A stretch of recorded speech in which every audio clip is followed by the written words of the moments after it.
Vietnam, America's Betrayal and Treason. Disc number 2, section 3 of 4. Now, as I explain the next part of the story, please keep saying Russia is neutral, Russia is neutral. Remember that these planners felt that if we escalated the war, Russia might get directly involved and we would be facing the threat of a nuclear war. So it appears as if that is why these planners did not seek a victory in this war. We have already seen how the Russians sent supplies to North Vietnam to kill Americans. Now let's see if they had any other involvement in the war. During that time, I personally felt that they were doing more than supplying the North Vietnamese. I believe that they actually had troops there. But I had no proof until April the 14th, 1989, when this article appeared in my local newspaper. The headline reads, as you can see, Soviet Army also fought in Vietnam.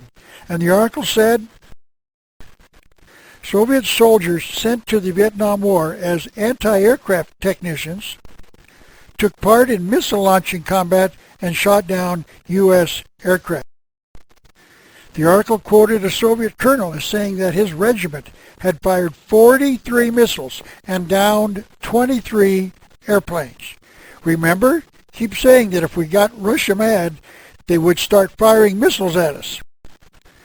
I would like to now give you some confirmation that our government knew that the Russians were actually providing soldiers to assist in the fighting in Vietnam.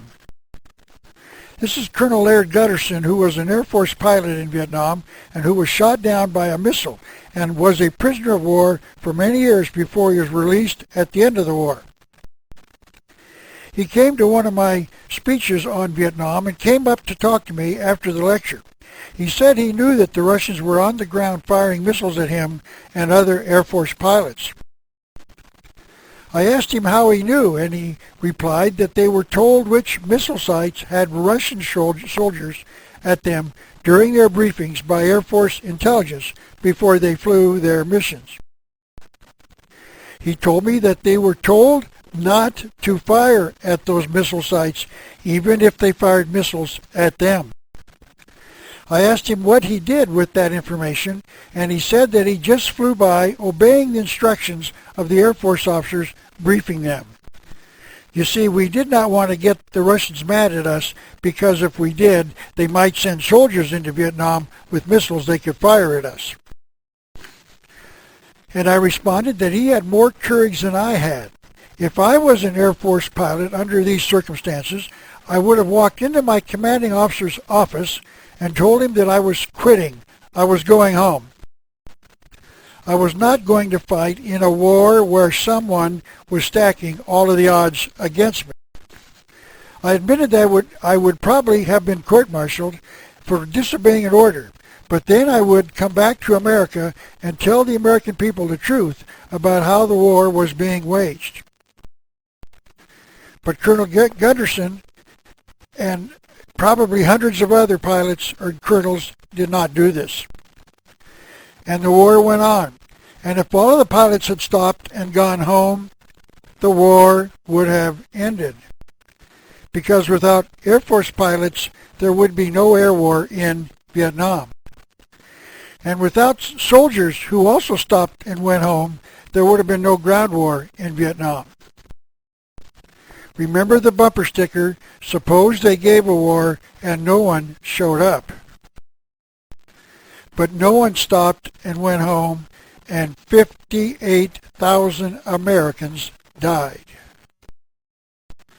Now I would like to address the belief of these government planners, including Henry Kissinger, that if we got Russia angry at us during the war, we could be facing a nuclear war with them firing nuclear missiles at the United States. And I want to comment by bringing it to your attention that I have discovered the documented evidence that the claim that Russia has thousands of nuclear-tipped missiles is a gigantic lie. I would like to show you a 4-hour DVD that I produced entitled Only the U.S. Has Nukes, in which I provide the evidence so that you can know that these planners knew that this was true, even as they were saying that we should not escalate this war because of the nuclear war threat. Now, I understand that the world believes that Russia does have thousands of nuclear-tipped missiles, and that I am probably the only one in the world, that I know of at least, claiming that this is a huge lie and that our government knows this. And I have provided you with the evidence that I've accumulated in over 40 years of research into this subject. May I suggest that you open up and give me 4 hours of your time to watch this DVD, and I am convinced that the evidence will convince you that I am right. Now, if that is true, and I can provide evidence that our own government knows this, then we need to examine the reasons they were advancing this theory. And my best explanation is that this was their way of convincing the skeptics that they should support this limited warfare because of the threat of a nuclear war from Russia if we escalated it. And this would be their method of getting the support of hundreds of bureaucrats and the media in their no-victory scenario.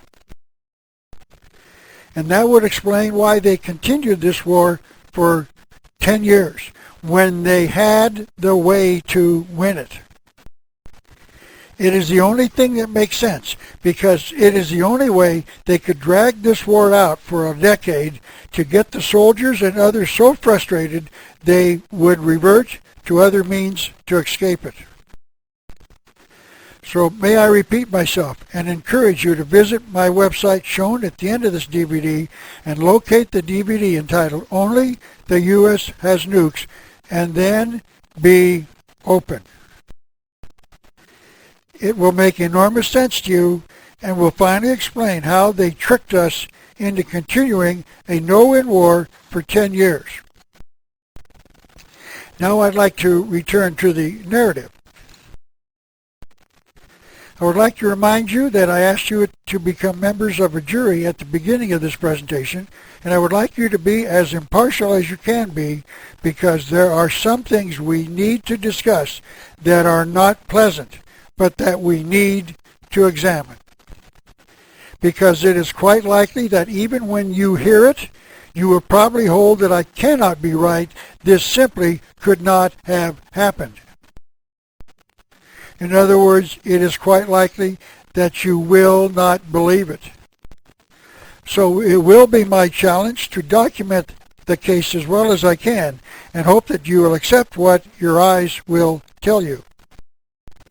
Because what I've discovered will make enormous sense about why we planned the war and then fought it for about 10 years. I've discovered the evidence that President John Kennedy was assassinated because he wanted to end a war before it started. He was murdered by a conspiracy so evil that it boggles the mind to even think about it. He was murdered for a reason that, as far as I can tell, no one else in this nation is saying. We have been lied to, and it is time to finally tell the truth. So with that understanding, it is now time to tell the truth about Vietnam, America's betrayal, and treason. It is my contention that the civilian planners inside the American government actually planned on frustrating the American fighting man for a reason that has not been made known to the American people. I am going to act as a prosecutor by presenting the evidence that a major crime was committed by some powerful and influential people in and around the American government. But you say the defense is not here present to defend itself. But the truth is that the defense has been defending itself all during the conduct of the war and ever since it ended in 1975. You have heard their defense for about 35 years. Lastly, I'm going to charge these planners with the crime of first-degree premeditated murder. Let me start by discussing how the academic world and the media worked together with the government to make certain that the war was not won. Let me illustrate that with the use of a specific example that happened to me. In 1970, I was working in downtown Portland, Oregon. One day during lunchtime, I saw an anti-war protest demonstration come down the street in amongst the skyscrapers of downtown Portland. I thought I would stay and watch, so I went to the curb and stood as it passed by.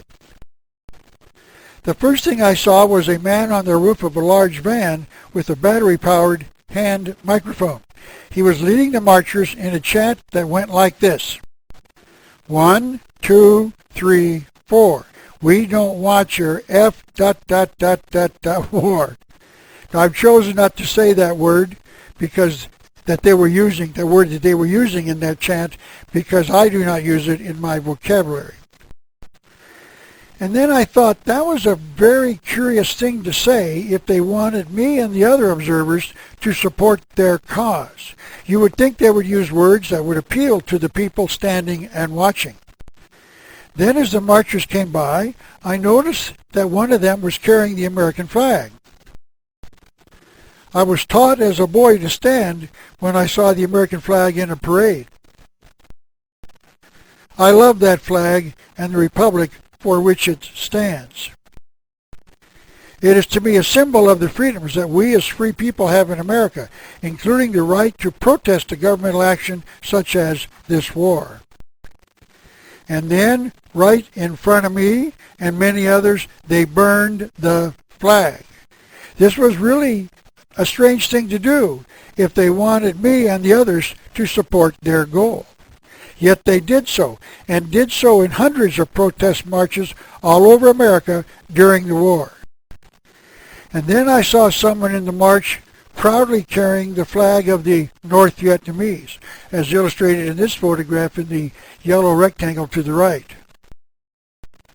They were carrying the flag of the enemy, the flag under which the enemy was killing American soldiers, and no one burned that flag. There were probably people watching who had family members fighting in this war, or who had learned that they had died in combat against those who carried this flag in battle. This was just after they burned the American flag right in front of me and the others on the curb. Then I learned after the march was over that they had committed acts of vandalism against some of the buildings at the beginning of their march. Now I started thinking about the entire thing after they had passed by. They had done everything they could to convince me and the others not to support their cause. Every one of these acts was intended to get me and the others to react against them and what they were doing. And I remembered two slogans that were made popular during the war itself. And it occurred to me that neither of these offered us a victory in the war.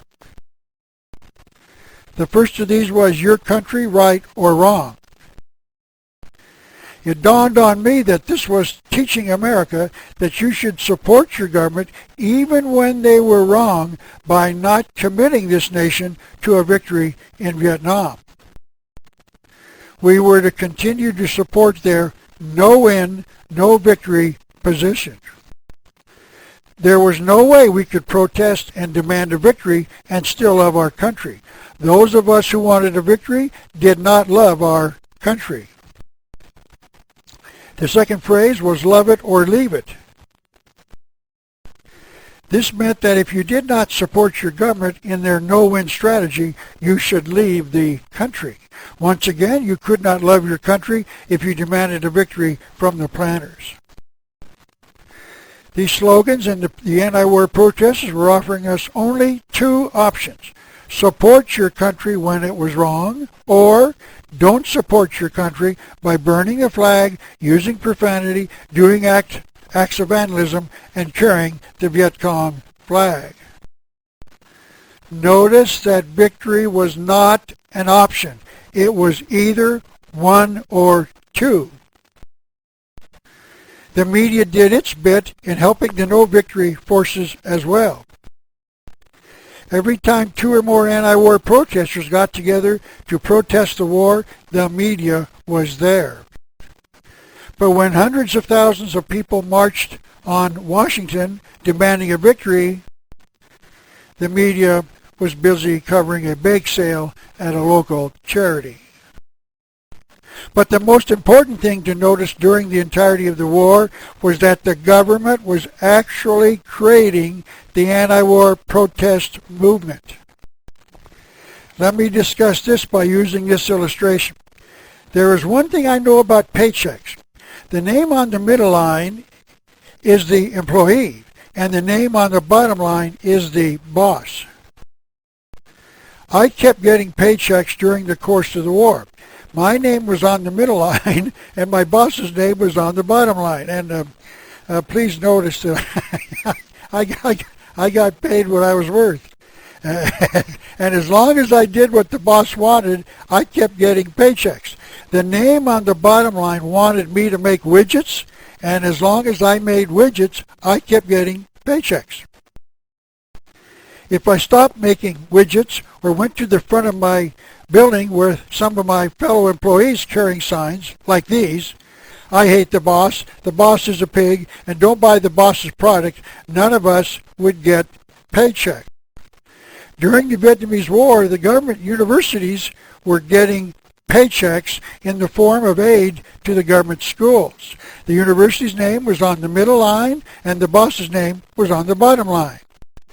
That meant that the boss liked the product being turned out by the universities. They liked the anti-government protesters being produced by the anti-government universities. And they kept giving the universities paychecks all the time they were producing anti-government protesters.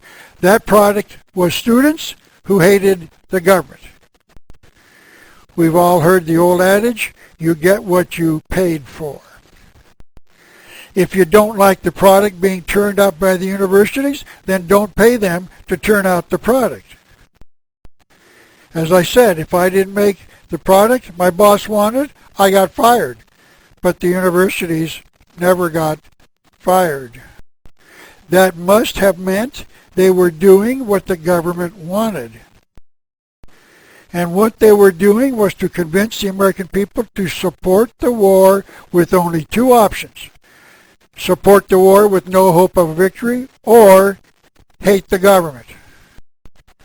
And it worked. It prolonged the war with no victory from 1964 to 1975.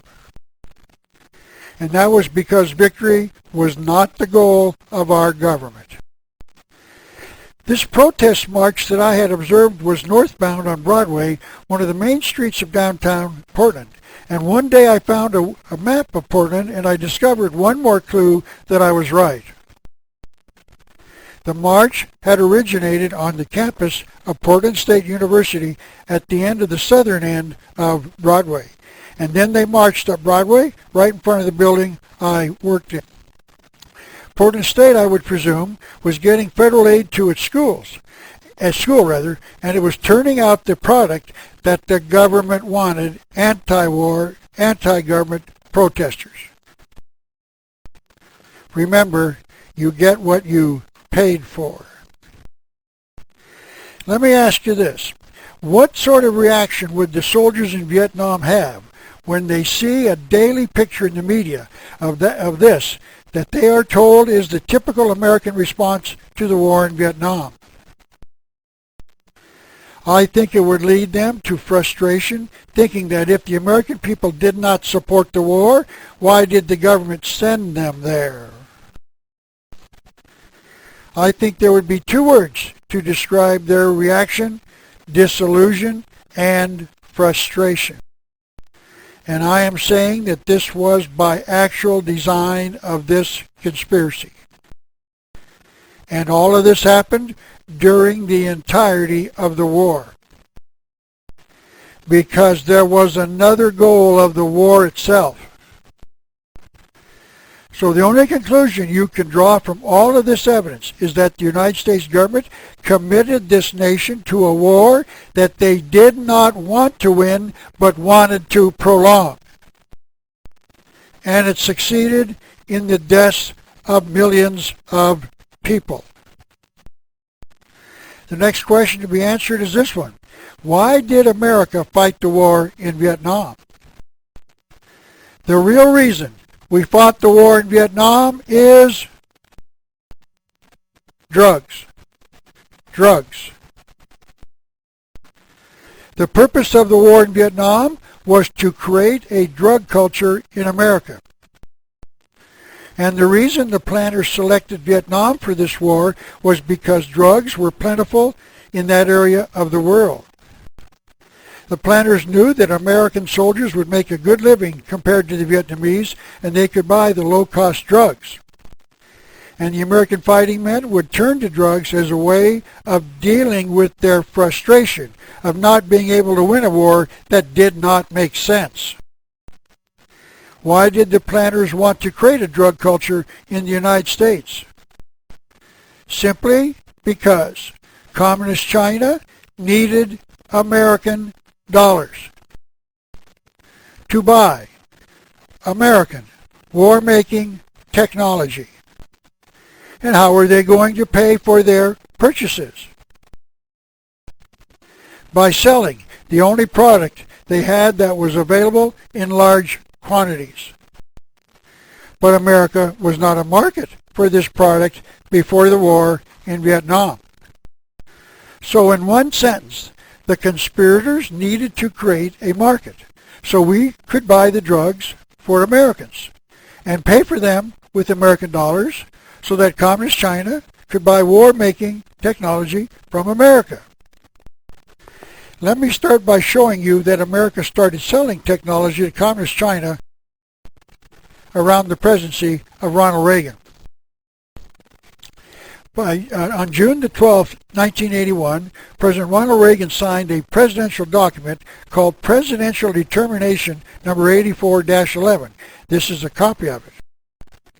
It read in part, I hereby find that the furnishing of defense articles and services to the government of China will strengthen the security of the United States and promote world peace. In 1983, Caspar Weinberger, Secretary of Defense in President Reagan's administration, visited Communist China. That is him on the Great Wall of China in the picture to the left. The article headline reads, Most technology open, Weinberger tells China. On January the 15th, 1986, the Los Angeles Times told the American people just what the Chinese were buying in the way of defense articles. Remote-controlled deck guns, gas turbine engines, sonar equipment, and torpedoes. The Communist Chinese system cannot feed their people, and we are not selling them foodstuffs like rice. We're selling them deck guns and torpedoes. Now the question is, what are they selling us to get dollars to buy this technology? And the answer is heroin. Heroin. This is a map of Communist China that shows in yellow the 9 million acres where the Chinese grow the poppies that are later processed into the heroin. This map partially explains why the Chinese cannot grow enough food to feed their own people. They're taking rich farmland to grow poppies for drug production. To show you just how significant this 9 million acre poppy field is, China has 15 million acres of land on which they grow their rice. Now, the American government has known about this drug cultivation since at least 1960. This is Stanton Cadlin, a drug expert who testified before a committee on the House of Representatives, and he told them, for the first time in human history, the systematic production and distribution of narcotic drugs has become an organized monopoly in Red China. In 10 years, Mao Zedong, at that time the head of the communist government in China, has built up a virtual monopoly in heroin. So our government knew that Communist China was selling heroin to the world as far back as 1961. In fact, they could have known even further back in the past, back to 1956, when Rodney Gilbert in the National Review magazine wrote this: "There is no longer any doubt that Red China is by all odds the biggest contributor to the illicit traffic in opium and heroin."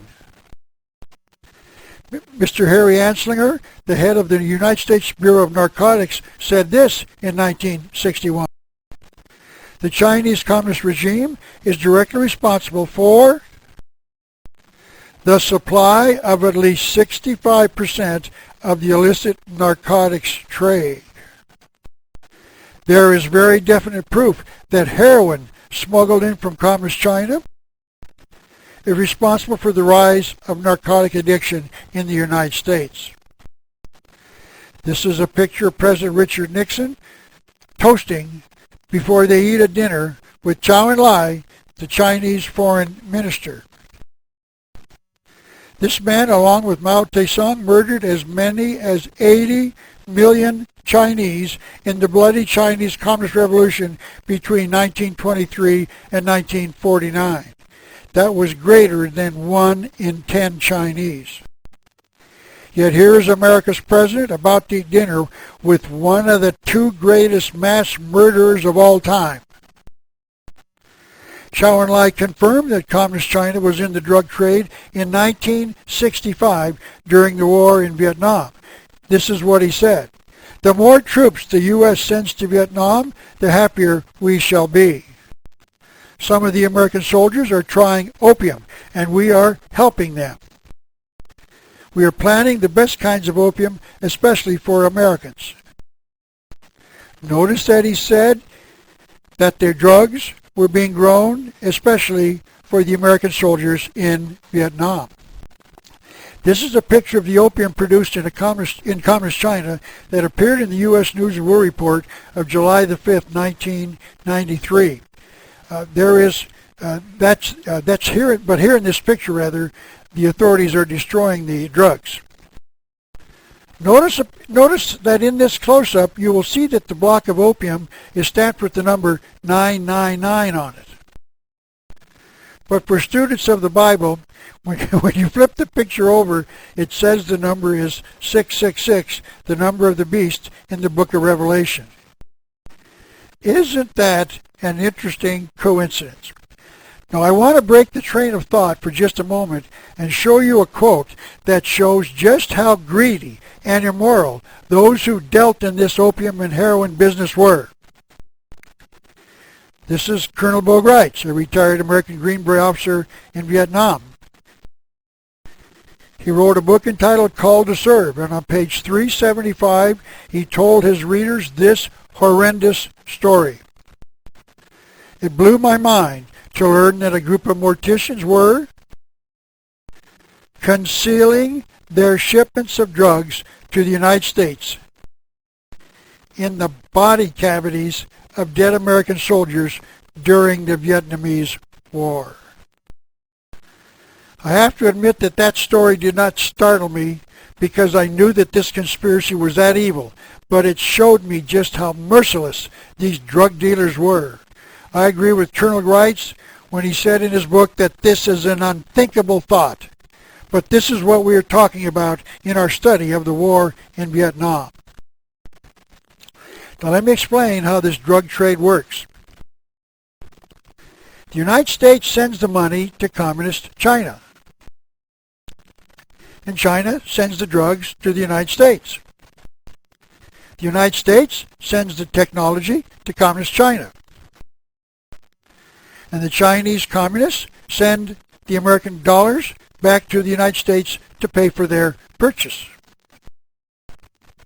And both sides are happy with the transaction. And then the process starts all over again. I would now like to show you the evidence that the government of the United States knows that this money is being used to buy drugs from Communist China. This is once again Colonel Bo Gritz.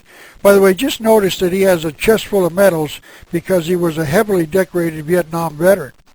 He has a story to tell that is interesting and extremely pertinent to the story I'm relating during this presentation. In 1989, Colonel Boegreitz came to Tucson and spoke to a group that I belonged to. He told us about a trip he took to Burma in 1986 at the specific request of the United States government. He wrote about this trip in his second book entitled A Nation Betrayed. He reported that President George Bush the father had received a report that a man named Kun Sa in Burma had information on 3 American prisoners of war in the jungles of Burma, and Bo was asked to go into the area to meet with him to discuss how he could bring back these 3 POWs to America. Bo said that he was told that he learned Kun Sa was the head of a 5 million people called the Shan, and that they lived in a corner of Burma, Vietnam, and Communist China, shown here in the blue loop. These people are not a formal nation because they do not care about national borders, they just live in the jungle. So Bo went to Burma in 1986 and met with Kun Sa. This is a picture of them as they met and talked in Kun Sa's jungle headquarters. Kun Sa told Bo that he had no knowledge about any POWs in his area, but that Bo was free to travel anywhere in his territories, and if he found any POWs, he was free to take them with him. Bo did that, but could find no evidence of any prisoners of war in Kun Sa's territory. But Kun Sa had something more important that he wanted to tell Bo. He reported that he and the Shan people were in the drug business. He admitted that they started selling drugs in 1950. Kun Sa told him that he received the raw poppies grown in Communist China and then refined them into heroin. They discussed just how much heroin he produced. He told Bo that it was 900 tons in 1986, and later on Bo learned that it was 1,200 tons in 1988, 2,200 tons in 1989, and 3,200 tons in 1991. He told Bo that he sold the heroin for $1,500 a pound. Just how much money would he collect for the sale of 3,200 tons? Obviously, unimaginable amounts of money. Kun Sa has a 40,000-man army, and Bo said he considered them to be an excellent one, well-trained and equipped. Kun Sa admitted that he operated 12 refineries scattered throughout the jungles near the border of Thailand and Burma. But the amazing thing he told Bo was that he wanted to get out of the drug business. He wanted to stop growing, refining, and moving tons of heroin and opium through his area. He wanted the American government to provide the Shan people with another crop or business. He wanted to feed his people with something other than drug money. He told Bo that Kun Sa's area is rich in teakwood, rubies, gold, and jade, but that he needed American assistance in marketing any or all of these products. Bo was elated.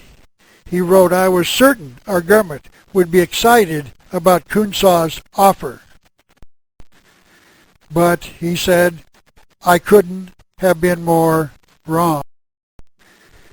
There was a war against drugs being waged in America to stop the use of drugs by some of the American people.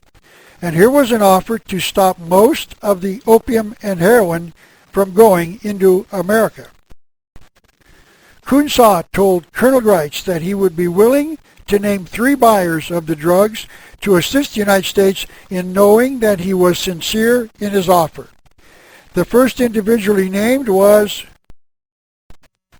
Santos Trafficani, the mafia chief of Miami, Florida. You might expect the mafia to be involved in the drug business, so this name came as no surprise to me. But the next 2 names shocked me. The second name was Theodore Shackley, CIA Deputy Director for Covert Operations. The CIA was buying drugs in collusion with the mafia. And the third name was Richard Armitage, Assistant Secretary of Defense for International Security Affairs. Kunshaw was saying that the American government and the mafia were partners in the drug business. Bo brought home a total of 44 hours of tape interviews with Kunshaw and his assistants, and the papers signed by them indicating that they wanted out of the drug business. He turned these papers and tapes over to the United States government and to the Congress in December of 1986. He was told by Tom Harvey, the National Security Administration staff assistant, that there is no interest here in doing that, meaning that the American government had no interest in stopping the importation of heroin drugs into this country. But that was expected. Kunshaw warned Bo that George Bush, meaning the father, is not likely to support our plan because too many of his associates were involved in the drug business. Now let's see if that statement is true. Where was George Bush from January 1976 to January 1977? He was the director of the Central Intelligence Agency. But you say that he did not know that the CIA was buying drugs. When Caspar Weinberger left as Secretary of Defense at the end of the Reagan administration, he was quoted as saying, "If you don't know what is going on in your department, you shouldn't be in charge." And to show you that George Bush should have known, U.S. News and World Report called him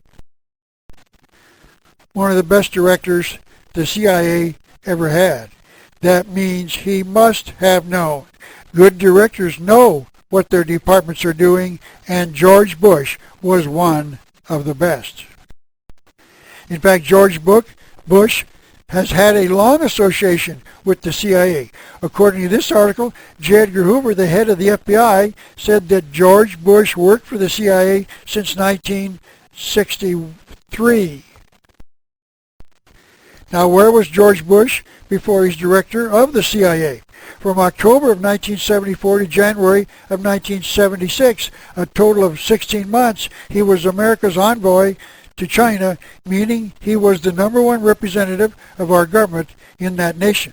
Notice that he was not called our ambassador because the United States had not officially recognized the Communist Chinese government as yet. But notice that he was America's #1 representative in the country that was selling the drugs being brought into the United States. But I am certain that he did not know that China was growing 9 million acres of poppies. I'm certain that not one person in China told him, nor did he ever hear one tiny rumor of that fact.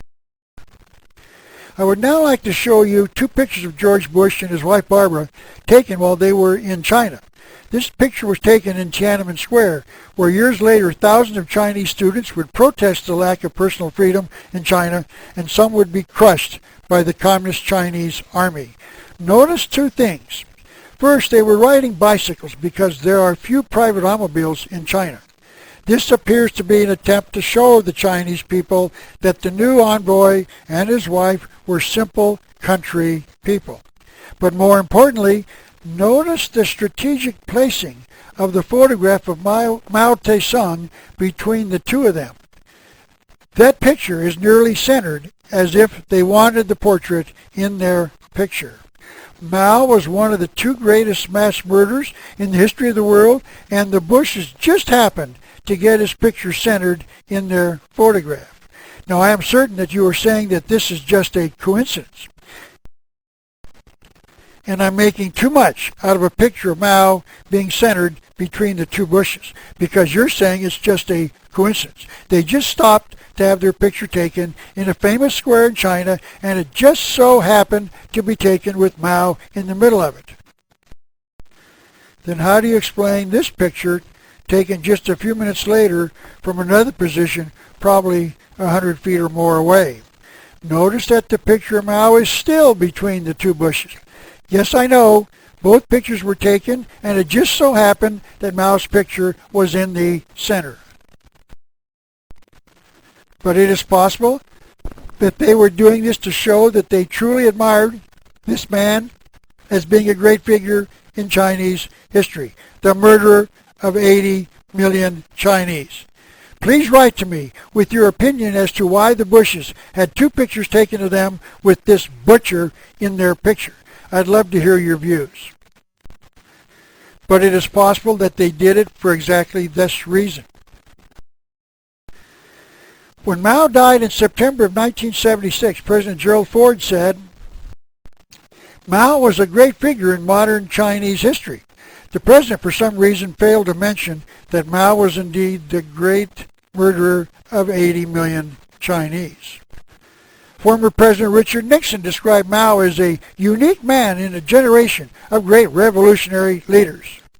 I guess that Nixon feels that unique men murder 80 million people. The New York Times of September 10, 1976 called Chairman Mao a statesman and above all a moralist. Apparently, the murder of 80 million people is the act of a great moralist. David Rockefeller, long a supporter of leftist causes, said this after he made a visit to China in 1973. Whatever the price of the Chinese Revolution, 80 million dead, it has obviously succeeded not only in producing a more efficient and dedicated administration, but in also fostering high morale and community of interest. So it is certainly conceivable that George Bush agreed with these sources that Mao was a great human being and posed for these pictures knowing that the portrait of this great human being, this moralist, was centered in these pictures. By the way, you might remember this photograph as being one that I suggested you remember for a reason that I would discuss later.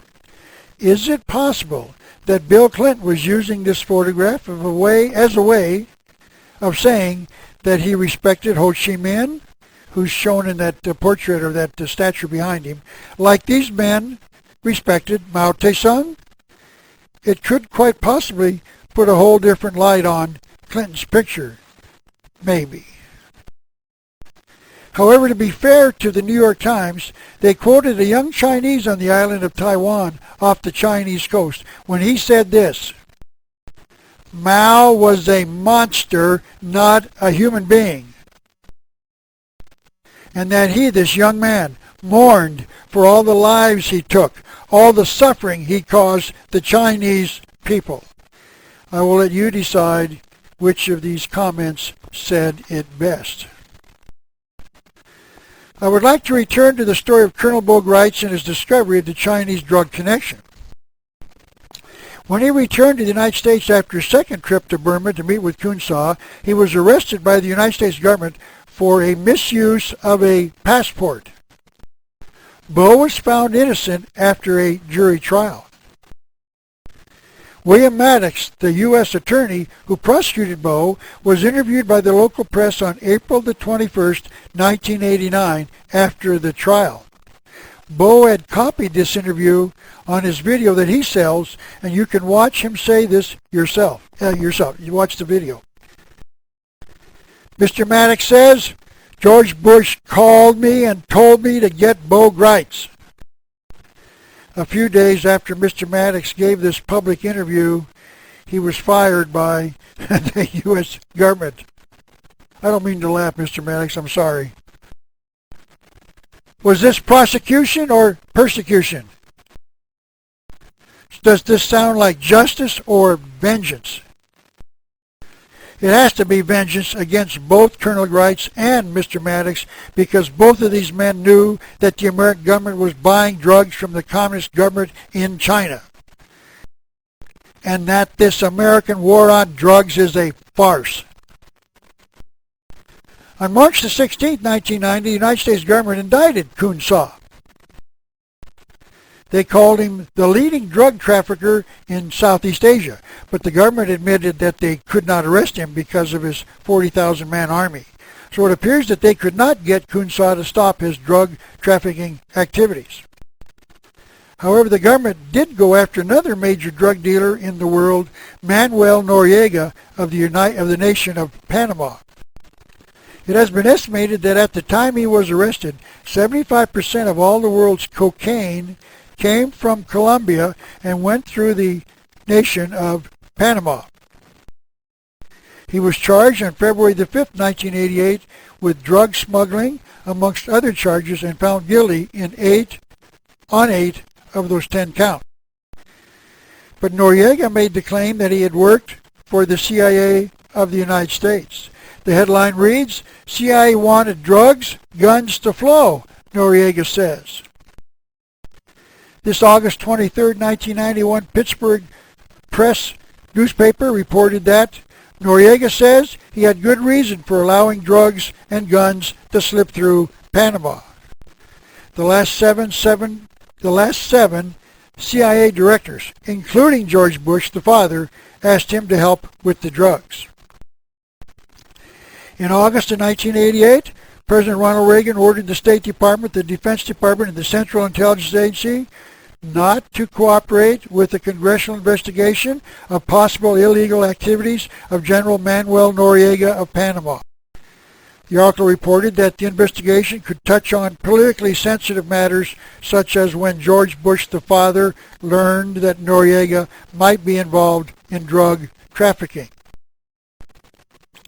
And on February the 19th, 1992, the Star reported that George Bush's chief of staff testified that Bush knew about Noriega's drug laundering operations in 1983, far earlier than the president has acknowledged. On February the 20th, 1992, the Star reported that George Bush kept Noriega on the CIA payroll in the 1970s when he directed the agency and met with him personally. But Bush has said that he knew nothing of Noriega's alleged drug dealings until shortly before February of 1988. But on page 60 of his book entitled A Nation Betrayed, Bo Gritz reports that he first had information about Noriega's drug dealings while he, meaning Bo, was stationed in Panama in 1976. Bo wrote, I was commanding special forces in Latin America, and we had information that Noriega was a drug smuggler. Noriega was directly responsible for massive amounts of illegal drugs being funneled through Panama into the United States. We reported this through our intelligence sources. Bo reported that just a short time after he sent this information up the chain of command through his intelligence connections, a general came to him in Panama and told him, you must keep your hands completely off of Noriega. He has immense value at the highest levels. Bo stated George Bush was head of the CIA at the time, meaning he had immense value to George Bush, the highest level of the CIA. And Bo went on, I could not understand how or why we would allow a conduit for drugs into America to continue. Let me summarize what we've just learned. Bo Gritz knew that Noriega was on the CIA payroll while he was a major drug dealer, and he was told that Noriega had immense value at the highest level, and he was told this in 1976. So if all of these articles are correct, these 5 presidents are the biggest drug dealers in the world. George Bush, Ronald Reagan, Jimmy Carter, Gerald Ford, and Richard Nixon. This so-called war on drugs is a fraud. End of section 3. Please hold for section 4. Section 4. I would like to continue my discussion of Colonel Bo Gritz's knowledge of the drug-running activities of Manuel Noriega. Let's examine the knowledge of President George Bush to see if we can find some evidence that he knew that the American government was paying Manuel Noriega to be a cocaine dealer in Panama. Let's ask the question, did George Bush personally know Noriega? This is a picture of them taken in 1983, and it shows George Bush sitting just a few feet away from Manuel Noriega. Please notice that the year of this meeting was 1983. This is another picture of George Bush while he was vice president. The caption says that George Bush had known of no evidence that General Noriega was involved in drug trafficking before the Panamanians' indictment in February of 1988.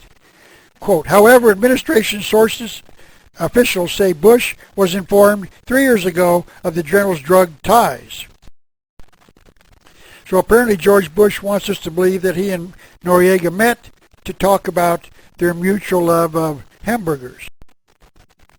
Notice Colonel Greitz told us that Noriega had immense value at the highest level and that he told that to the Army intelligence in 1976. And George Bush was Vice President of the United States in 1983. Would you not agree with me that that is in the highest level? Wikipedia on the internet tells us that, quote, during his tenure as vice president, Bush headed administration task forces on fighting drug abuse, end quote. So the question is, when did George Bush learn of Noriega's drug dealings? Was it 1988, 85, 83, or 1976? But more importantly, why would he deny it? This is a very strange photograph indeed. Notice what George Bush has said. I was in China, but I didn't know they were in the drug business. I was head of the CIA, but I didn't know that Noriega and the Red Chinese were in the drug business. I knew Manuel Noriega, but I didn't know he was in the drug business.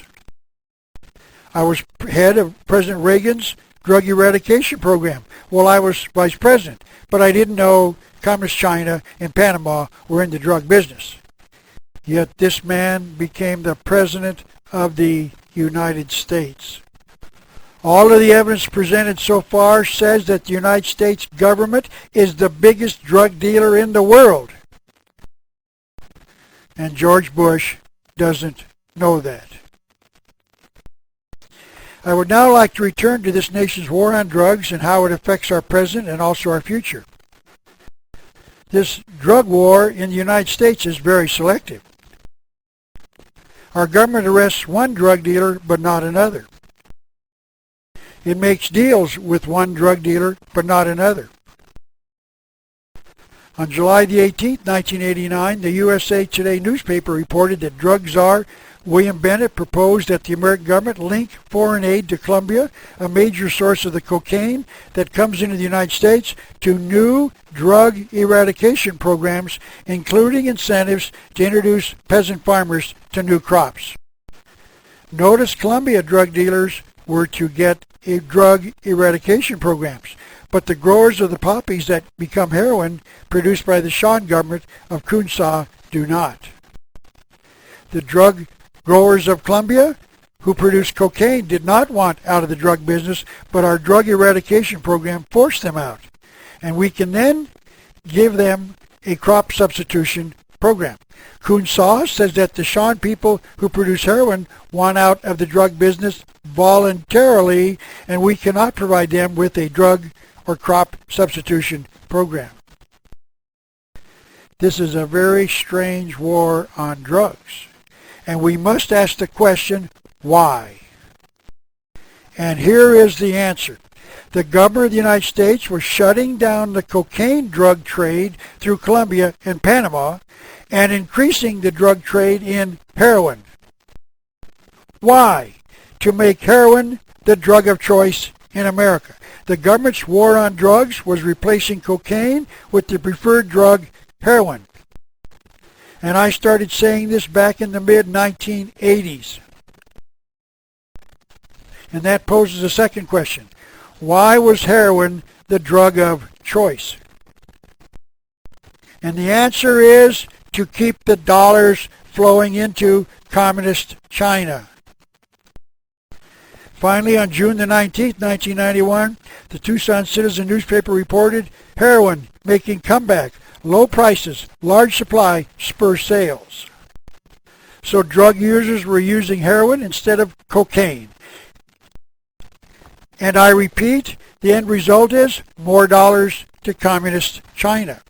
Now let me show you that our government knew that America was buying drugs from Kun Sa, who was processing the poppies into heroin for the Chinese communists. On January the 18th, 1989, President Ronald Reagan awarded about 25 people a Citizens Award for their service to the country. The name in the middle on the right is Richard Armitage, the purchaser of drugs from Kun Sa. President Ronald Reagan gave Mr. Armitage a medal for his service to this country in being a drug dealer. Later, on February the 27th, 1989, President George Bush named Richard Armitage as a Secretary of State for East Asian and Pacific Affairs. You do a great job in service for your country, and you receive a medal and then get a promotion, even if you are a drug dealer.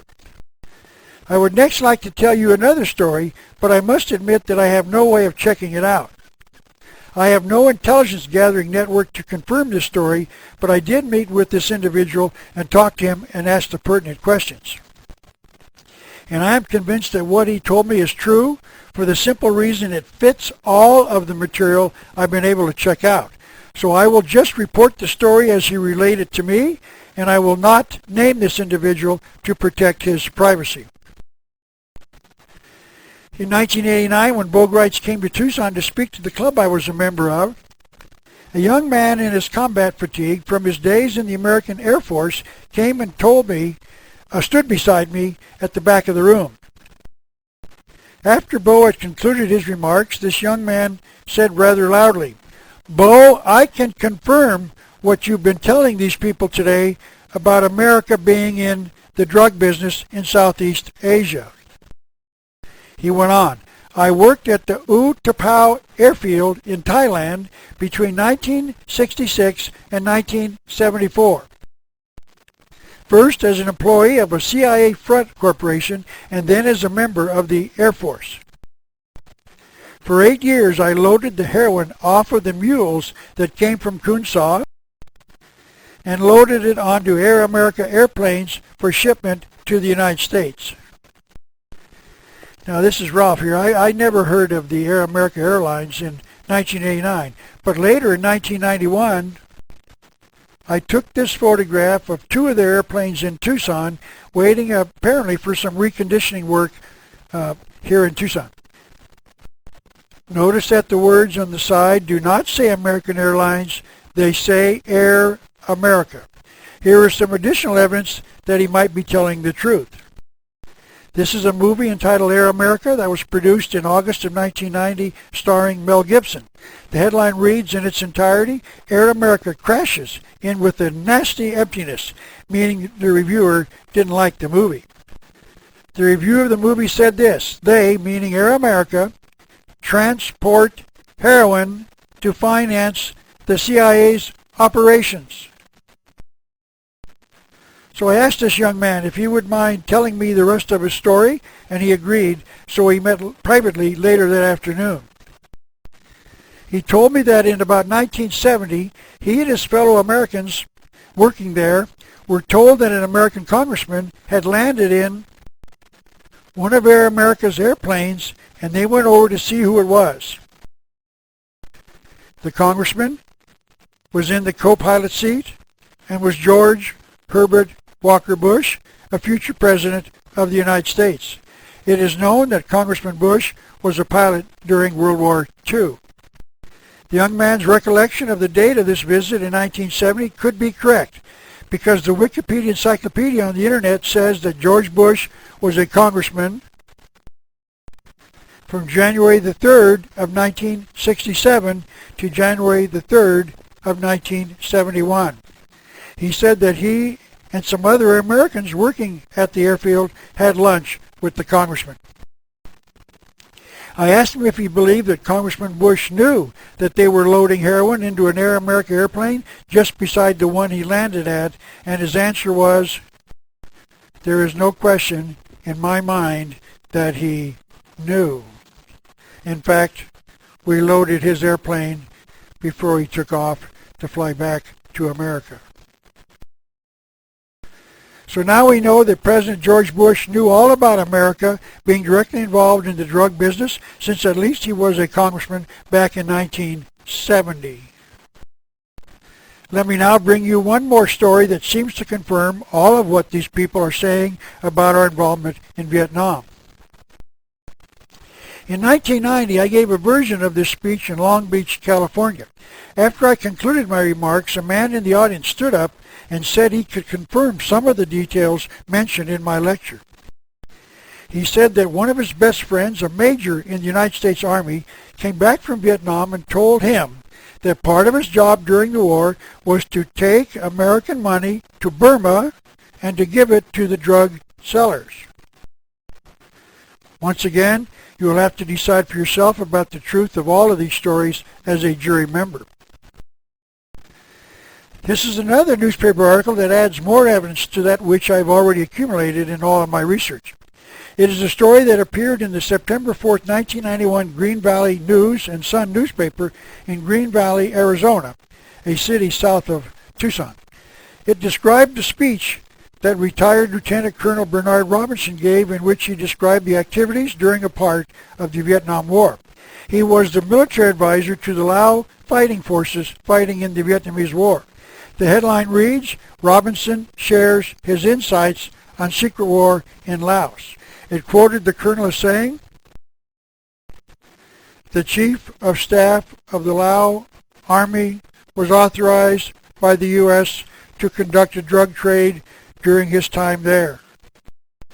So once again, we see that drugs played an important part in the Vietnamese War. Next, I would like to return to the story about Kun Saw and his involvement in the drug trade. Are there any evidences that Kun Saw was involved in providing drugs for the American government? Was he involved? Let's look at some evidence. And this article will provide some of that additional evidence. In the 1960s, the CIA adopted Kun Saw. To ensure his loyalty, CIA operatives allowed the tribes to transport their opium, and I'm putting in there in heroin as well, as you'll see, to South Vietnam, where 20,000 GIs became heroin addicts by the early 1970s. Let me read that again. In the 1960s, the CIA adopted Kun Saw. To ensure his loyalty, CIA operatives allowed the tribes to transport their opium and heroin to South Vietnam, where 20,000 GIs became heroin addicts by the early 1970s. So here we learn that heroin was not only going to America to create a drug culture, some of it was going to South Vietnam to get some of the American fighting men addicted to heroin and or opium. In other words, and I repeat myself, the war on drugs is a fraud. Now it is time to tell what I consider to be the most important part of this entire war scenario in Vietnam. I would like you to know that I personally believe this story to be true as well. I first read about it in a newsletter I read years ago, and I called the person named in the story, and we talked over the phone for about an hour. I asked him if he would permit me to tape the conversation, and he consented. I've used this tape and all of the other writings of his other writings on the subject to detail what I'm about to relay to you now. Because this is a story of how one man, who got the support of two more individuals, one man, and these two ended the war in Vietnam years before it was supposed to end. I'd like to remind you once again, please be a member of a jury and be open. Please hear all of what I'm about to tell you before you decide whether or not this man's story is true. Here are the brief details of what he told me. It was known that at least 80% of the war-making technology entered North Vietnam through one port, the port of Haiphong. As you can see, the port is near the Gulf of Tonkin and is the only port in this nation deep enough to allow ocean-going vessels to enter the area and unload their cargo. This is an article that shows just how important the port is. It says that there were 36 ships in the harbor at one time, meaning this must have been a huge port, well capable of handling huge cargoes of war-making technology.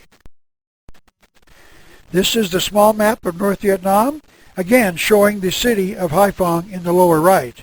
The blue line leading off into the northwest is called the Red River, and it is called this because it is very muddy, carrying tons of mud into the port each day. The North Vietnamese have purchased a dredge that operates 24 hours a day, 7 days a week, 365 days a year, removing the mud which clogs the port. This is an actual photograph of the dredge, and I will tell you how I know that a little later. Now, any general who wants to win a war knows that the way to win is by cutting off the supplies of your enemy. And when you know that 80% of the enemy supplies come through one port, and that this port has a dredge to keep the port open, it would follow that it is imperative to sink the dredge, to allow the port to silt up, and the enemy then would have no way of getting the supplies necessary to kill American fighting forces. You could end this war by silting up the harbor of Haiphong, but this never happened. The American government made no attempt to sink the dredge. These are the Pentagon Papers, which were commissioned by Secretary of Defense Robert McNamara in 1967 and were made public in 1971. They were released by Daniel Ellsberg, a top military analyst who became disillusioned with the Pentagon's war policy. They were classified top secret at the time, and Anthony Russo assisted in their release. This article discusses his action and was published upon his death. They report that the planners started talking about the mining or the blockading of the port of Haiphong in 1954, about the time that President Eisenhower sent military advisors into South Vietnam. This is page 445, and it says that the closure of Haiphong was not acceptable because they concluded that the closure of the port was bound to risk a confrontation with communist Russia. See, if we get them mad, they would send war-making technology to the enemy, and then they would send missiles and soldiers into the war with instructions to fire at American airplanes. And we certainly don't want that to happen, even though it did. And we didn't blockade the port of Haiphong. In 2002, I met a retired Navy officer who was a medical doctor assigned to the Ticonderoga aircraft carrier. He reported to me that he observed that the pilots on board were being trained to drop mines in the harbor of Haiphong. He said this was sometime between 1963 and 1965, just around the time that Lyndon Johnson lied to us about the Gulf of Tonkin incident.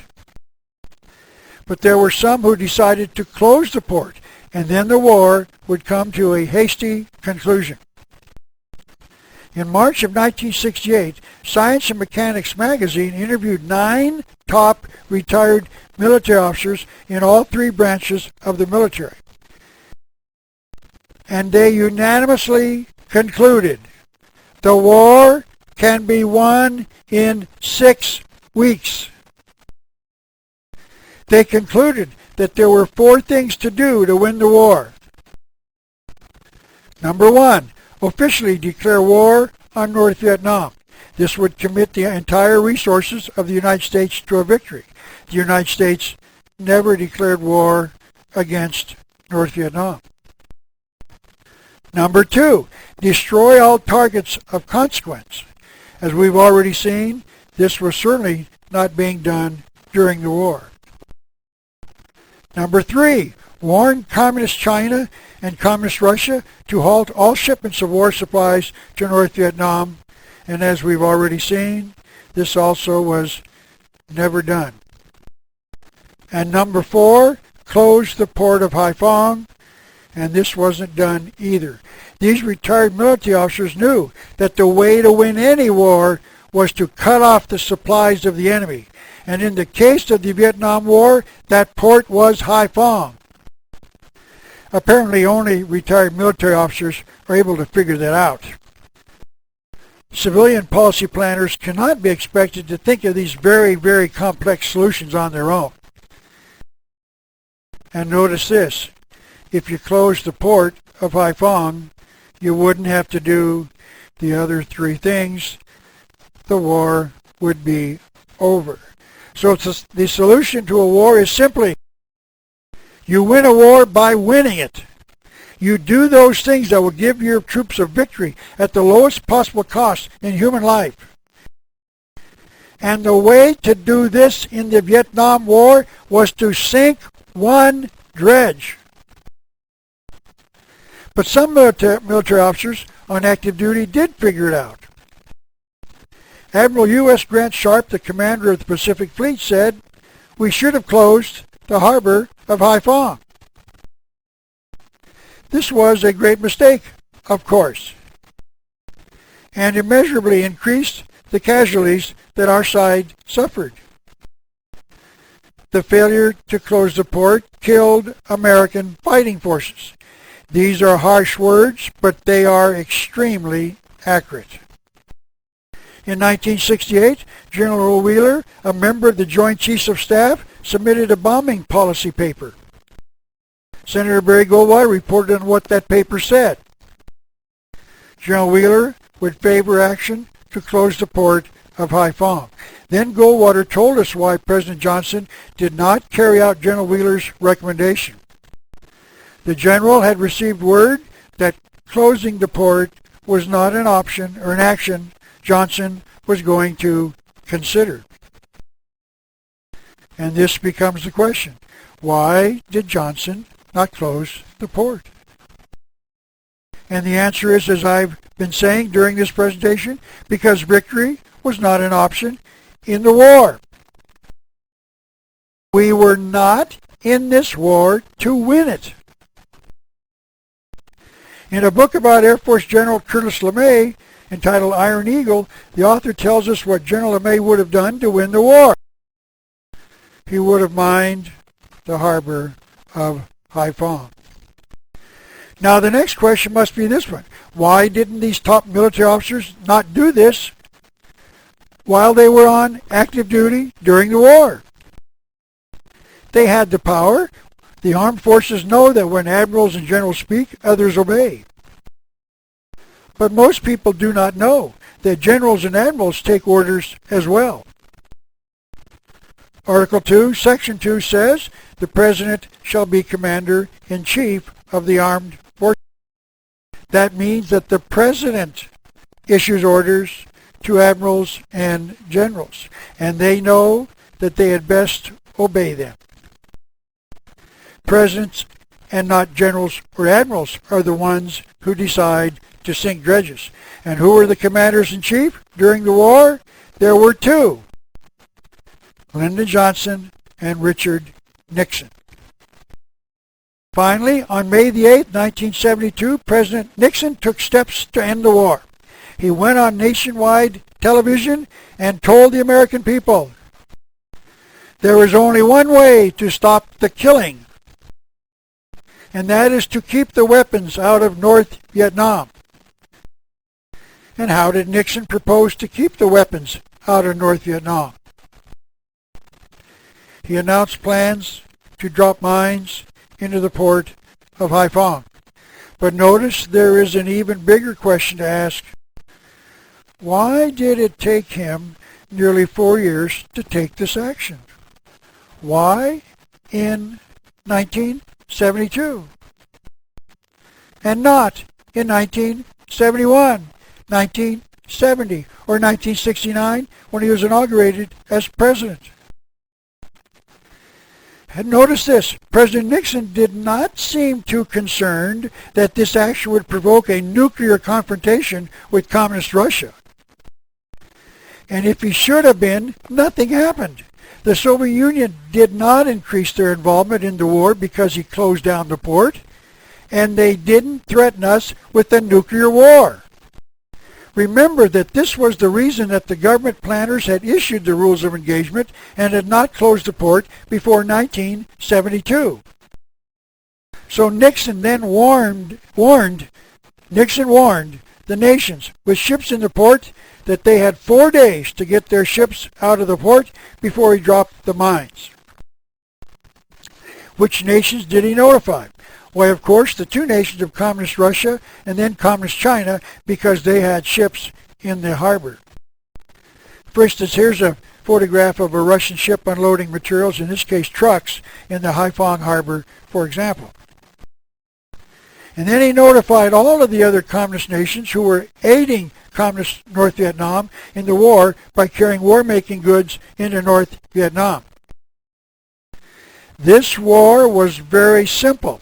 It was a war between the communist nations against the capitalist nations of the United States and its allies. So these other nations had chosen up sides and had sided with their fellow communist nations. So Nixon sent notice to these communist nations to get their ships out of the port. They had 4 days. The communist nations were England, Japan, Greece, Norway, Italy, and West Germany. These nations were the other communist nations who had decided to support the war effort of their fellow communist nations instead of the United States. This is a list of some of those nations and the names of the ships that were being used to ship goods to kill Americans. This, for instance, is the list of the 15 Norwegian ships which visited Haiphong to unload goods to kill Americans. But these nations were not our enemy, they were our ally. Who needs enemies when you have friends like these? Now, there was one more communist nation that had its ship in the port of Haiphong, and President Nixon had to warn this nation as well. One more communist nation supporting the enemy in killing Americans. That nation was the communist nation of the United States. You might remember that we discussed Professor Sutton when we studied America's military aid to the Soviet Union. As part of that research, he looked into all of the Russian ships sailing into the port of Haiphong during the Vietnamese War.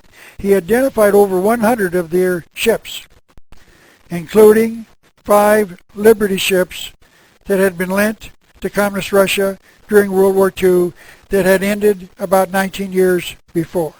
This is a photograph that shows one of the last Liberty ships somewhere on the Sacramento River in California in a mothball fleet being kept so that it could be used again in a war emergency. The United States built hundreds of these ships to a common plan to quickly get ships into the water to carry goods to our troops in World War II. But the United States lent Russia 121 merchant vessels, presumably Liberty ships. The program was called Lend-Lease. These ships were not gifts. They were either lent or leased to the communist nation of Russia, which means that these ships were flying the Russian flag and were being used to carry goods into Haiphong to kill Americans. And they still legally belonged to the United States. I can remember reading about some people who were warning the American government about this Lend-Lease program during World War II, that it could come back to haunt the American people. And here's some evidence that it did come back to us a few years later. By the way, should you wish to see a list of the goods that this $11 billion Lend-Lease program sent Russia, you can on pages 83 to 108 in this book entitled From Major Jordan's Diaries. But during World War II, the communist nation of Russia was our ally.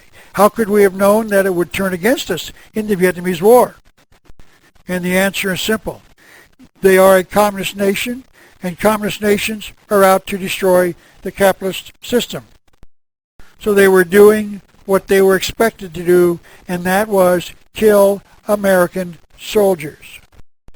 So on May the 8th, 1972, Richard Nixon announced the plans to end the war in Vietnam. The bloody war was coming to an end. But it is an interesting question as to why he chose that particular day. Because it was not Nixon who ended the war. Neither was it Henry Kissinger. Neither was it Congress. Neither was it the media. Neither was it the anti-war protesters. One man did, and this is that man. Nord Davis of Topton, North Carolina. Mr. Davis learned about the dredge in the port of Haiphong in 1971 and decided it was the key to a victory in Vietnam. He decided to conduct a private war against the dredge since the government would not do so. He decided to sink the dredge and end the war in Vietnam. He raised $100,000 and offered it as a payment to any American pilot who would sink the dredge himself. He printed up thousands of these flyers and had them delivered to American Air Force bases in Vietnam. It told the pilot that if he would sink the dredge and then be able to prove it with photographs, he would receive the $100,000 in cash. Mr. Davis said that hundreds of pilots called him for further information, and he told me that he told them that all of them could end the war and that they could go home earlier if they would sink it. And the typical response was that the port of Haiphong and the dredge were not on the approved target list. And in fact, it was specifically off limits to fly over. And if he sank the dredge, he would violate the rules of engagement. And if he did that, he would be subject to a court-martial. And if he was court-martialed, he would lose his pension. And then if he lost his pension, he would have no future. And Mr. Davis would then explain that if you sank the dredge, it would end the war, and countless lives of American fighting men would be saved. And maybe one of those lives saved would be yours. And hundreds of pilots stated that it was not enough money. And I find this response to be absolutely incredible. These pilots refused to do what was right after they learned what the solution to the war was. Finally, on December of 1971, a retired Army colonel named Grenville Rideout called Mr. Davis and asked if he would get the money if he sank the dredge. Colonel Rideout was a retired Vietnam veteran who spoke Vietnamese, and he could get into Haiphong and do as requested. Mr. Davis asked him how he would sink the dredge, and he explained that he would swim out to the dredge and plant timed explosives that would sink it after he swam away. Mr. Davis said that he would gladly give him the $100,000 if he could prove that he sank the dredge. So Colonel Rideout went to Haiphong and took this photograph of the actual dredge. He saw that this dredge was huge and became suspicious that one man could not carry enough explosives to effect a sinking. So he returned to the United States and did a little research on the very vessel itself. He found out that it was one of three, all of equal size, made by a company in Singapore. One of these dredges was in place in the port of Singapore, and the other one was in. So the colonel went to Singapore and met with the builders of the three dredges to learn more about the dredge itself. He told them he was a Florida land developer and that he needed a similar dredge to open up a harbor for a marina he wanted to build. The builders brought out the plans for the dredge and laid them on a table. Colonel Rideout learned that the dredge had 8 watertight compartments and that one man could not sink the dredge by himself. He returned to North Carolina and told Mr. Davis what he had learned. Rideout then explained that the only way it could be sunk was by bombing. Nord Davis explained that he had tried that approach and that no American pilot was willing to assume the task of sinking the dredge. The colonel then told Mr. Davis that he knew where 2 B-25 attack bombers were sitting in some airport in Thailand. The B-25 was a World War II low-level bomber, meaning it couldn't be flown low to the ground to avoid radar detection. These two airplanes had been given to Thailand by the government of the United States to assist them in some sort of drug war, and that he thought they could be purchased on auction. The colonel went to the Thai government and purchased each of the two planes for $500 apiece. So Nord Davis and the colonel now owned an Air Force. The two of them worked out the details of the attack. The plans called for the two planes, one after the other, to fly on the route shown on this map.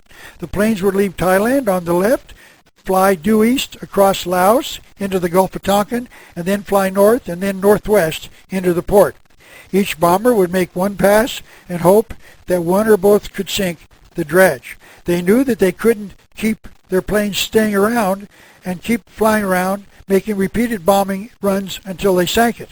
So they decided that each airplane would have to carry one bomb each, capable of sinking it by itself. The plan further stated that the second plane would take off 45 minutes after the first, unless the first had sunk the dredge. They planned on making the run between the 1st and 7th of May, 1972, because there would be a quarter moon out and that its light would assist the low-level bombers in seeing the target. They discovered that the United States Air Force did have a bomb that could be capable of sinking the dredge by itself, and it was called a 500-pound bomb. The colonel said that he knew a retired Marine Corps general named Pedro Del Valle, and that he might be able to assist them in getting the two 500-pound bombs to the airport in Thailand. He then called the general and explained the plan to him. The general said he would assist by seeing if he could obtain the bombs by calling generals in the Air Force in Vietnam who were friends of his, and he did. But all of the generals turned General Del Valle down because they said that they could not transport bombs to an airport in a neutral nation. It was about this time that they learned that even if they could get the bombs, the doors of the bomb bay of the B-25 that would have to be opened to drop the bombs were too small to allow the passage of the bombs to the target, and that the planes would need to be widened, and that would have to be done on each plane. They were this close, and they could not complete the job. And then General Del Valle said that they should bluff the government by claiming that they would sink the dredge, they meaning Nord Davis, the colonel, and the general, if the U.S. did not, and then hope that this would force the United States into sinking it. General Del Valle said that he knew Admiral John McCain, the father of Arizona Senator John McCain, who was the commander of all of the naval forces in the Pacific Fleet. Del Valle wrote a letter asking the admiral to meet with Colonel Rideout as a personal favor to him. And on April the 28th, 1972, Rideout flew to Hawaii, where Admiral McCain was headquartered, and met with his aide.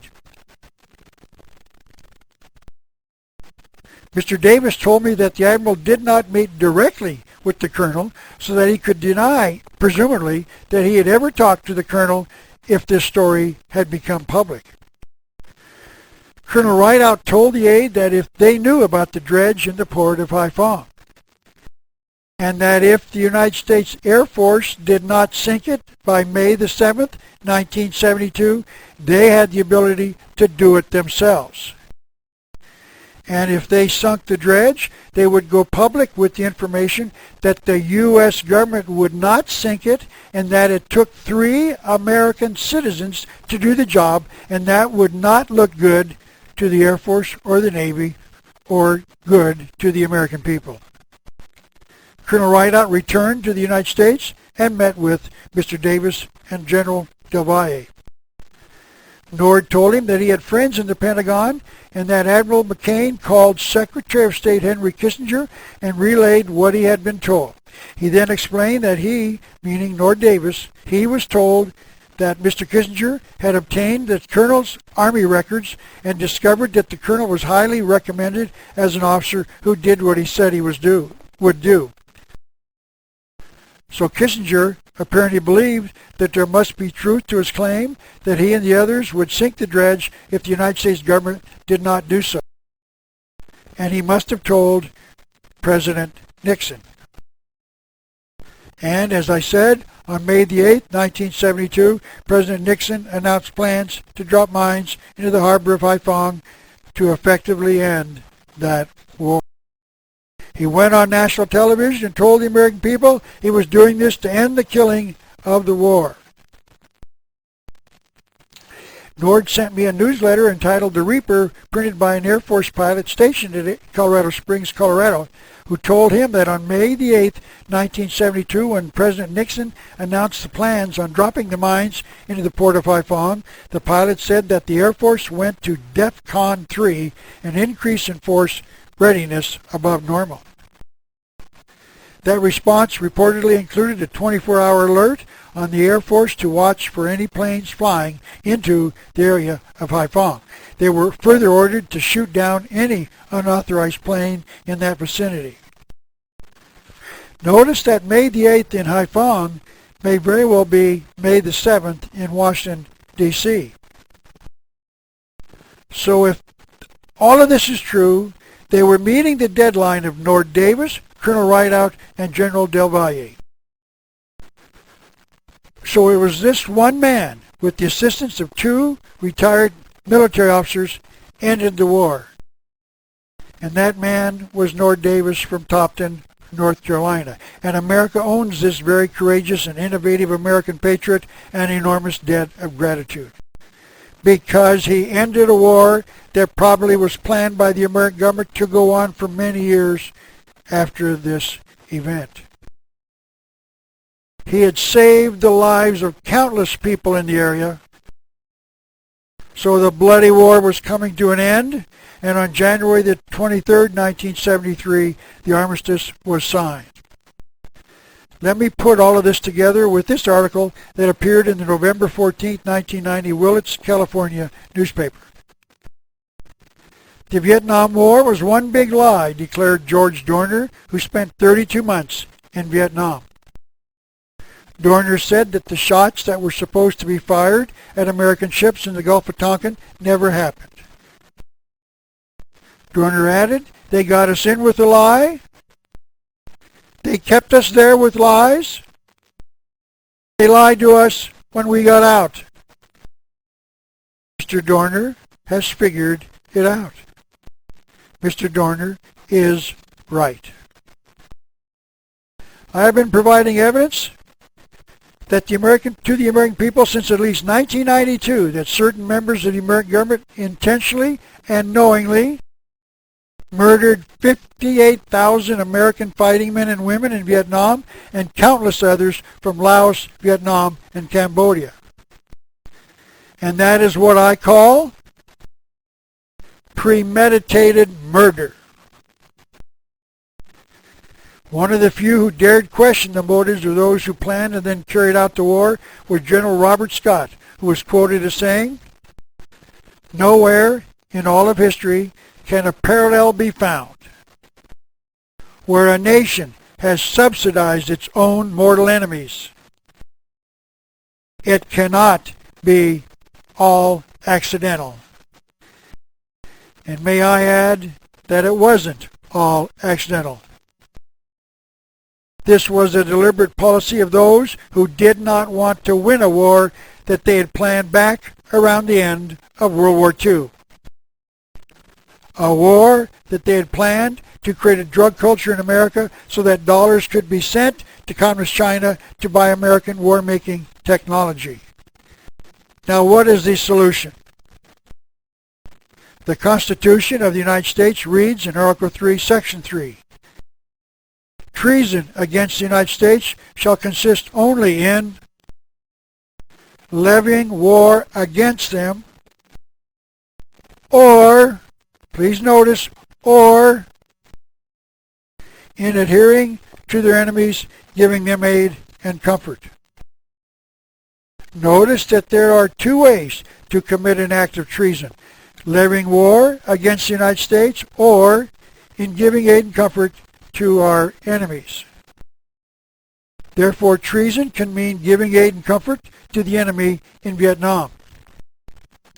Notice that the Founding Fathers carefully defined the word, and certain people have tried have been tried, certain people have been tried and convicted for giving aid to Russia even after World War II was over. On March the 6th, 1951, a married couple named Ethel and Julius Rosenberg were charged with transferring secret information to Communist Russia on the construction of the atomic bomb. They were found guilty and executed on June the 19th, 1953. When their sentences were read to them, Judge Irving Kaufman told the Rosenbergs, "I consider your crime worse than murder. By your betrayal, you undoubtedly have altered the course of history to the disadvantage of our country. Millions of innocent people may pay the price of your treason." Notice that the judge called the passing of secrets on the atomic bomb a betrayal and treason. But the interesting thing about that trial and conviction is that it was not just the Rosenbergs who gave secrets about the atomic bomb to Communist Russia. This is a book written in 1980 by James Roosevelt, the second son of President Franklin Roosevelt. It is entitled A Family Matter. James was a major in the Army during World War II, and he was ordered by his father, the Commander-in-Chief of all armed forces, to turn over the plans, equipment, and the necessary components, including uranium, of an atomic bomb to Communist Russia in 1942. And James did as he was ordered. Now the question becomes, when were Franklin and his son James Roosevelt tried for treason and found guilty and executed? And your answer would be never, never, never. So certain politicians and military officers can get away with the betrayal of America and not be guilty of treason, because America was not at war with Communist Russia at the time. But neither were we when the Rosenbergs did the same thing. So both of these crimes were committed and found to be treason under the second definition of treason, giving aid and comfort to the enemy. On May the 15th, 1985, James Harper was tried and found guilty of selling missile secrets to communist agents. We were not at war with any communist nation in 1985. The judge called him a traitor and sentenced him to life and recommended he never be paroled. Mike Wallace on 60 Minutes on March the 25th, 1990, called the sale of secrets to the Soviet Union by John Walker, another who sold secrets to the Soviet Union, treason, treason, treason. Now, why is it wrong for the Rosenbergs and right for James and Franklin Roosevelt? Why is it wrong for James Harper and right for Presidents Johnson and Nixon? Why is it wrong for John Walker and right for the Congress of the United States? Simply stated, it is not right for anyone. It is not right for these individuals. It is not right for presidents. It is not right for Congress. Giving aid and comfort to Communist Russia during any time is defined by the Constitution as treason. The crime of treason can be prosecuted, and if the individuals are found guilty, they can be imprisoned. We can try congressmen, senators, businessmen, and members of the media who are still alive for the same crime we tried the Rosenbergs, James Harper, and John Walker for. Now, the next comment should explain exactly why these planners could sacrifice the lives of Americans in events that they had planned. They considered their goal to be of worldwide importance, and in their minds, this goal was worthy of the effort. So these people obviously believe in this philosophy: the end justifies the means. That means that if the goal is deemed to be worthwhile, any means to that goal becomes acceptable. Now, most religions take a contrary approach. the means used to reach the goal must be moral.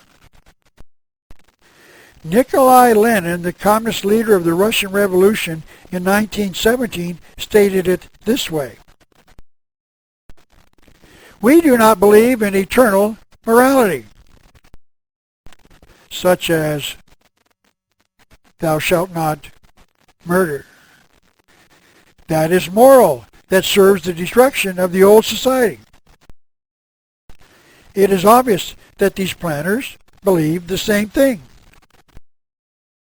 If you were President of the United States and believed this, you could sink the Lusitania, plan Pearl Harbor, and stage a fake Gulf of Tonkin event to get to your goal. Yes, there are people who believe this, and some are in our government.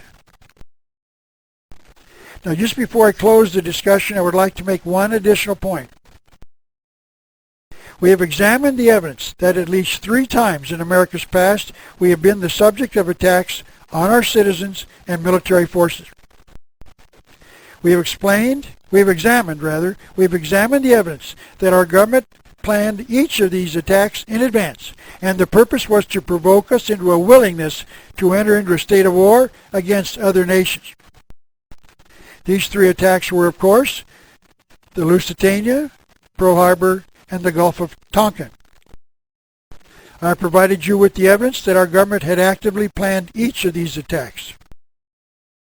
Now, I would like to say something about the September 11th, 2001 attack on the World Trade Center, because it is my opinion and conclusion that this was the 4th such example of our government planning an attack against us or our military as an act to provoke us into a war. I believe that any fair viewing of the dozens of videos on the internet on the evidence that it was, as those who believe it was, our government that did this, as they call it, an inside job. It is known that America used this event as the reason to attack the Taliban in Afghanistan, but even more sinister, it is the fact that this event led to the war on terror, a massive attack on our freedoms and rights. May I suggest that after you complete your viewing of this video, you start a persistent viewing of all of the materials that are on the internet to convince you that 9/11 was indeed an inside job. Cicero, a Roman senator during the mighty Roman Empire that fell from within, warned the Romans about treason many centuries ago. He was quoted as saying, "A nation can survive its fools, even the ambitious, but it cannot survive treason from within." The lesson is clear. America cannot survive treason from within. Some who are guilty of this treason are still alive. And I say, it is time to let the treason trials begin. And here is the reason why. Graves, an abundance of graves. Thank you so very much. And may God bless America.